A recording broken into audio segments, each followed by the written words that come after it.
Hello, everyone. I'm here with Patrick Holmes. Hello, Patrick. Hi, Tris. Nice to see you. How are you, sir? I'm doing very well.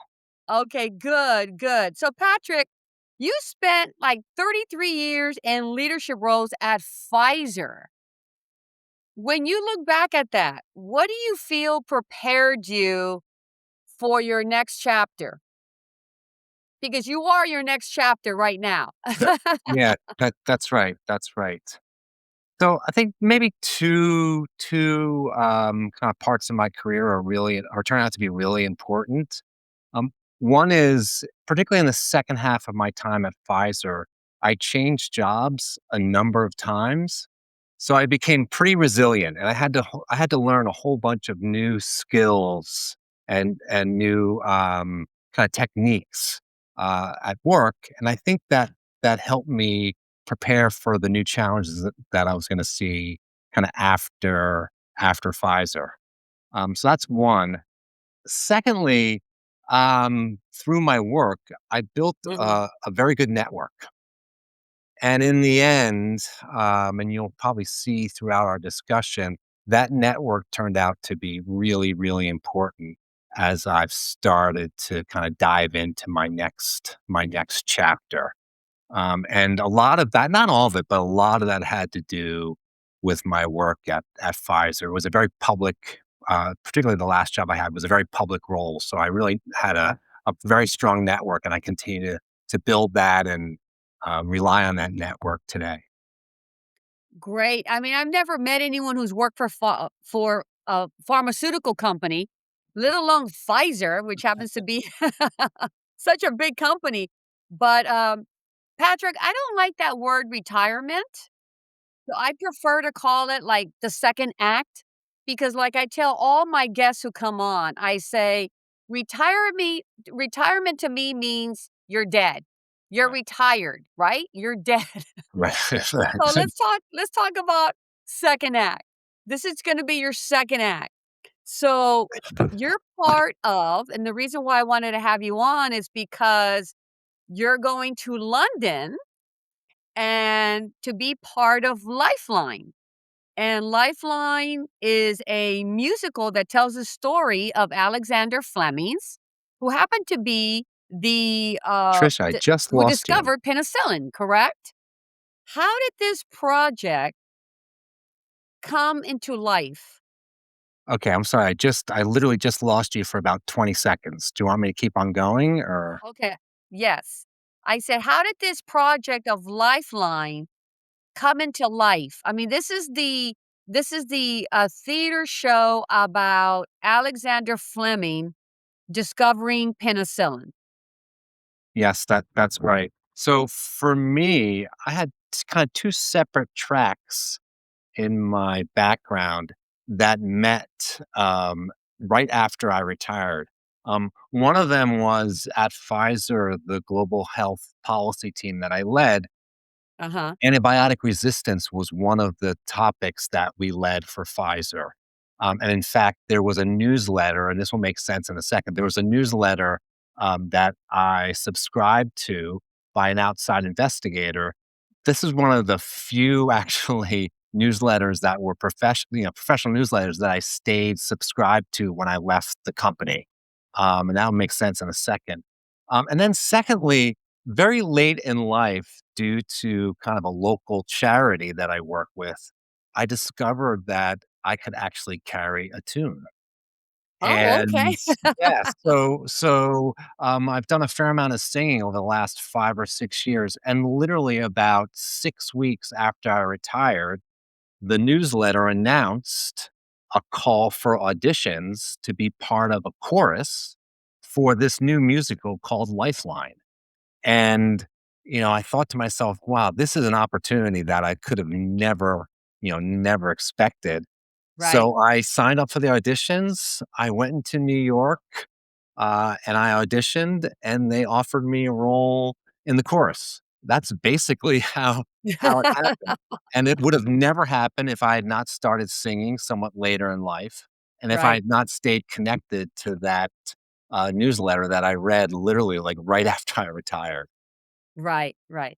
Retired for your second act. My second act. There we go. I gotta Exactly, change my exactly. purpose. By the way, Patrick, may I ask how old are you? I am 62. So you're retiring or you decided to move on at 62 from your job. Yes. I've been retired for just about 2 years now. Okay, okay. And, okay, so, that's good to know. Thank God that you're able to do that. Is there anything that you're doing now that you might have not had given yourself, permission to do earlier in life? Oh, the singing Yeah. stuff that I'm doing is just something I would have never expected. I've always liked music. I went Right. to a lot of concerts growing up, Yeah. um, but I never knew, frankly, that I could sing, and it was during actually Wow. another audition for this local charity group when someone who basically ran the musical numbers for that group said, "You know what? You can actually sing." So I've been Wow. doing a fair amount of singing since then, and I would Yeah. have never and in fact, I've met a couple people from Pfizer, over the last 6 months or so and told them that Yeah. this is what I'm doing, and they said, "I would have never guessed that." It's like, "That's not Yeah. on my radar screen for you." Wow. Yeah. Well, that's amazing. Now, Lifeline, it doesn't just look back at the discovery of penicillin, but it also highlights a serious issue today, which is antibiotic resistance. That's So right. let's talk about that. When did Pfizer start to realize that people were starting to have antibiotic resistance? When did that come about? Yeah, interestingly enough, and it's in the actual musical, Alexander Fleming, when he made his Nobel Prize speech, way back in, in the middle of the 20th century, he predicted that Oh, antibiotics would really? become that there would be that bugs would become resistant to antibiotics. Uh, Right. so very interesting, and it's really been a concern over the last, I would say, about 20 years or so. And Pfizer started playing a pretty significant role in that public health issue about 10 years ago or so, when I Okay. started in global policy. Yeah, that's becoming an issue. And was it because it was just being overused? It's a whole bunch of issues. I mean, Yeah. basically, this from COVID, bacteria and viruses, they evolve and they Right. become so if they're treated with antibiotics, eventually they will evolve to become resistant to those antibiotics. Right. And overuse is definitely a big issue as well. The more you use an antibiotic, the more resistance and the quicker that bugs will become resistant to it. So it's a really significant issue. It's not very well publicized, Right. uh, and that's kind of the idea behind Lifeline. It's a really unique way, to use the theater and to have a musical about antibiotics Right. and Alexander Yeah. Fleming. It's a Yeah. great way to get out a really important public health message in a very creative manner. Yeah, I think it's a great idea. And do you guys feel that Lifeline's going to be taking this to high schools and maybe colleges to inform the young people that, growing up or starting to become adults, that they try to stay away from using antibiotics and try to cure their colds or their flus or whatever they have more naturally? Well so part of the plan for Lifeline is along with the actual shows, so it's running for 5 weeks in London starting at Okay. the end of March. Actually, before the shows, they have a number of scientific events that are planned, to Okay. kind of communicate with the public health community, and that actually includes programs for educational institutions and schools. So that is one of the targets that they'll be talking about come this spring. Yeah, no, I think that's a great idea. It's very creative to come up with something like this in order to teach people about the resistance with antibiotics. Given your many years with Pfizer, are you aware of any advances that are still being made to address COVID?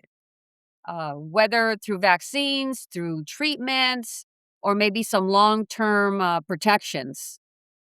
Well, I mean, Pfizer was a leader, and is a Yeah, they were. leader in treating COVID both during the pandemic and kind of after the pandemic. The technology itself, Hmm. for the vaccine is, kind of it's totally fit for purpose for future innovations. I have to say, since I left, I'm Yeah, not as close to the pipeline as I used to be, but right. technology itself, I'm sure there'll absolutely be advances going forward. Yeah, no, I actually got the Pfizer vaccine. Okay, that sounds great. Yeah, no, Me too. I know we had a few to choose from, and I chose the Pfizer, and, I'm glad I did because I've always, when you said that you work for Pfizer, I'm like, "Okay." I happen to like that pharmacy. That's great. It was a great place to build a career. It was awesome. Yeah. But you've been involved in a lot of nonprofit organizations, Patrick. You focus on health, on human rights. With the recent changes that are going on right now with the reductions affecting international aid programs like USAID, what impact do you see? What impact do you see this having on a global health and those people, those programs used to serve? I mean, Yes, yeah. So the it's reduction in funding for USAID is yeah, definitely it's a big issue. It's yeah, absolutely a big issue. The organization that I work with does work in Guatemala, and they actually depend upon USAID for a significant part of their mm, funding. So they've absolutely seen a budget impact, and they have to kind of do other things to try to raise that right, money, but also really tighten their belts. And right, I think that's happening really across the world. So the reduction in the funding for USAID is it's troublesome in my view, yeah. for sure. Yeah, it's very troublesome, and with so much mixed messaging going around with vaccines, with public health, what concerns do you have about how the information is reaching the public? I mean, especially older adults. I work with older adults. They're Yes. very confused, Yes. and a lot of them are choosing not to get vaccinated, and that troubles me when I speak to them because of all the mixed messaging they've been getting recently. There is a lot of misinformation out Yeah. there being masqueraded as real science, Yes. Yeah. for sure. So, I mean, the only advice I can give is to make sure that they're having good conversations with the medical With their professionals doctors. that they trust. Yeah, Yeah. that's the only thing that I can think of because I see Yeah. some of this information. It's really crazy. Vaccines, for the most part, are very safe, very effective. They're also one of the best ways to prevent You're right. illness. So if Yeah. you're an elderly person, Yeah. or an older person, um, Yeah. you don't want to become sick. I mean, no one wants to Right. be sick, Right. particularly as you get older. So I Right. see vaccines as just an excellent tool, to help prevent illness. And the misinformation is absolutely, a real issue. No doubt. No doubt. Oh, definitely, Patrick. Some of my clients lost their spouses because they had tuned in into the rhetoric about vaccines and that they didn't need it. Yeah, absolutely. So I do have clients where one of the spouses felt, "Well, I'm not gonna take it." And the Right. other spouse was like, "Well, I'm gonna take it." Right. Right. And, Right. and it created that dynamic between them, and they ended up losing their spouses. Right. Right. It's So that's what's so disheartening is that, vaccines became political, and it never should have been. Yeah. Well, It measles are coming back as well. So Yes, for they are. still officially on the list that the US has essentially eliminated measles, but that's being questioned right now because Yep. it's popping up more and more.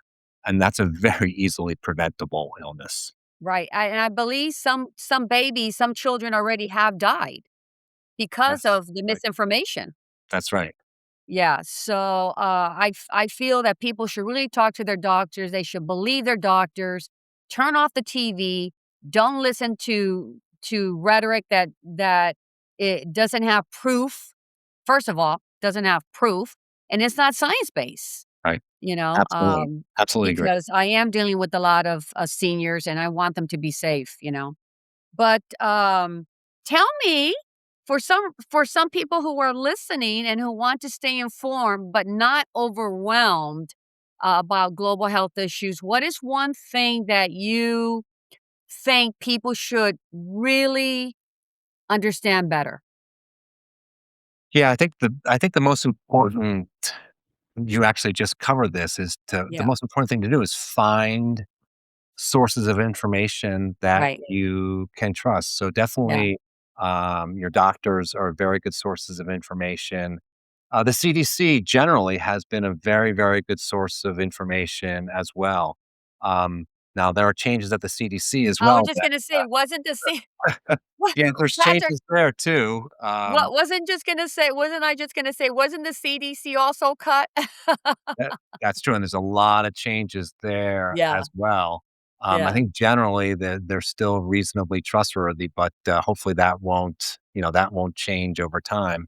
But really right. your personal physician is probably the best way to get that information. Yeah, I agree with you, I agree. I definitely agree with that. Now you serve on, boards related to health, human rights, and the arts, since Yes. arts happen to be your thing now. How do you decide where to invest your time now? Well, I have to admit, I'm a little stretched right now. I'm Okay, stretched a little thin. yeah. Um, so generally when I started my second chapter, how's that? Your Um, second act, yes. I was trying to find as many different opportunities as I could as I could find to get involved. And I probably said yes a little bit too much, but I thought, you know what? If I don't try it now, I may never get the opportunity to try it later.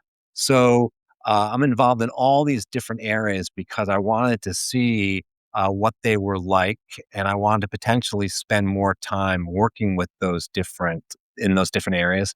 And then Right, maybe over time, I'll decide, you know what, I'm gonna ease up on this specific responsibility and pour more resources into this one, or vice yeah. versa. And I'm not there yet. I have to say I'm still kind of exploring, different areas and loving every second, although I have to say I might be stretched a little thin right now. Yeah. Yeah, exactly. So tell me about when you got the audition for Lifeline, did Yes. you get to actually meet the creators of Lifeline or the director? Because I know you're gonna be flying to London to perform in London. Yeah. That's right. That's right. So the producer for Lifeline, is actually a small not-for-profit theater company based in Okay, Edinburgh.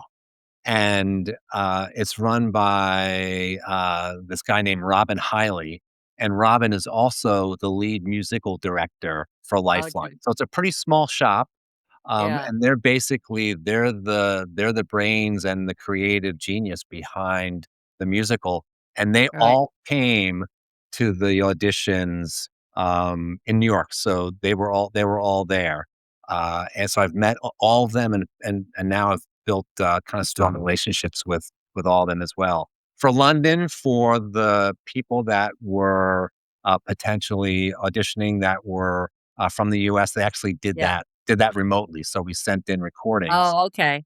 But actually, I found out just today that, rehearsals start in mid-March, so Oh my god. I'll be going to London in mid-March and spending, I think, about a month in London, Yeah. first with rehearsals and then with the course itself. Well, that's so exciting, that's so exciting. Do they plan on bringing it over to America or other countries, or they're gonna stay in the UK? So for now, it's in the UK. So it was in the US, off Broadway 2 years ago. That's where this Oh, all it started. was? Yeah, Okay, that's where this all started. That was my first audition. okay, That's where I performed in 2024. And okay. this is like the next step in the evolution. Right. I've learned a little bit more about the theater. I'm sure you know all of this, but These shows, it takes a long time to develop these shows. So, Yeah. the show has actually been in existence for about 8 or 9 years, and this is the next step in the evolution. They hope to Okay. continue to build it and Yeah. to make it so right now, they're very focused on fundraising since it's a Yeah. not-for-profit. But, that's a pretty hard thing to do as the production gets bigger and bigger and bigger. It's very Right. expensive to put these shows on. So they're hoping to find, kind of in the future to find better financial models to, Sure. continue to grow the show. So, but so far it's been great. It's so exciting. It's so different. Something I've never done before, and I never expected to be doing this. Yeah, yeah. Oh, well, I feel for you, and I'm actually a little jealous that you're gonna be in London because I hear it's really fabulous. Now, what would you say to someone well, first of all, you're very active. You Yes. ski, you play Oh, yes. soccer, and you manage a 50 plus soccer team. Is that correct? So that is correct. Yes. Wow. So how important is physical movement to maintaining independence as we age? I mean, how important is that to you? Because I'm a personal trainer. So that's Yes. very important to me. And so I like to hear about you with the 50, what is it called? 50 plus soccer team. Yeah. Yeah. So, I've always loved sports. I love playing sports, Yeah. watching sports. It's always been a big part of my life. I'm pretty competitive by nature, and, that actually helps get my competitive juice flowing. And I also found at Pfizer in particular when, things were really busy and, when work could be stressful, Yeah. that there's nothing like working out to clear the Oh, mind. yeah. Either, with a workout, going for a run, or Yeah. playing soccer. And I've basically been playing soccer since I was about 8. So that's been a consistent theme throughout my life. Um, and so in right now, the over 50 team, I actually joined that team when I just turned 50, Right. Yeah. and, it was a great way to play soccer. We're definitely Yeah. slower than we used to be, but it's still pretty good soccer. It's legitimate, Nice. it's full field, Yeah. it's 90 minutes, we have refs, Wow. and now I'm coaching it. I've found there's a pretty big difference between 52 and 62. Yeah. But I still play a little bit, we Yeah. still play pickup, and I absolutely love it, and the thing that's also done for me is it's helped me stay connected with, a whole group of individuals that, again, if I wasn't playing soccer, Right. I probably wouldn't now. Yeah. Is this a co-ed or just men? So this is a men's team. Okay. The pickup that we have actually is open for women too, but actually the men's team, it's pretty competitive. It's a pretty competitive league. And in fact, Wow. they've just developed an over 60 league, believe it or not. So Wow. Okay. that's the primary team that I'm playing with right now. So I'm coaching the over 50s and Right. then playing with the over 60s. So there's a real soccer community for older people that is building. Very interesting. Well, I'm gonna have to think about that. That I'm sounds gonna have good. to think about that because 'cause I'm pretty competitive myself, There we go. and being an athlete, I mean, I think I can try to get into some soccer. That sounds good. Alright, I'm gonna have to hit you up for that. But, what would you say to someone who thinks that, organized sports or creative pursuits are only for young people? I mean, you're definitely proving to them that it's not, right? Yeah, I mean, for me, it's definitely getting harder. I have to work a bit harder in order Okay. to be able to continue to play. Right. Um, but if it's something that you love, why Yeah. would you give it up? I mean, Right. it Right. doesn't make any sense, particularly as I think there's more and more opportunities for older people to be Yeah. playing sports, either competitively or just recreationally. So for me, I really want to stay active. I want to continue to stay active. Soccer, skiing, other, walking, whatever I can, because Right. I love it. It's a great Yeah. way to meet people, and I True. think it'll help keep me. hopefully feeling young. Right. That's Right. Oh, definitely. No, it definitely makes you feel young. It keeps you looking young. It makes you feeling energized and sexy. And so no, I am an advocate for working out. I mean, I still play in my softball team. I've oh, been great. playing with the women's league, for over 20 years. Awesome. And I'm competing with younger people too. So, but I love it and I'm all pro, I'm for promoting any type of exercise or sport. But, well, with that being said, Patrick, thank you so much for coming on and explaining this wonderful show called Lifeline. I will definitely put all the information in the notes for people to look it up. And I appreciate everything that you do. And I look forward to possibly seeing you on Lifeline. That would be great. The more the merrier. Thanks for the time. This is a great opportunity. Thanks so much, Trish. Thank you, Patrick. You take care. Okay. Bye bye.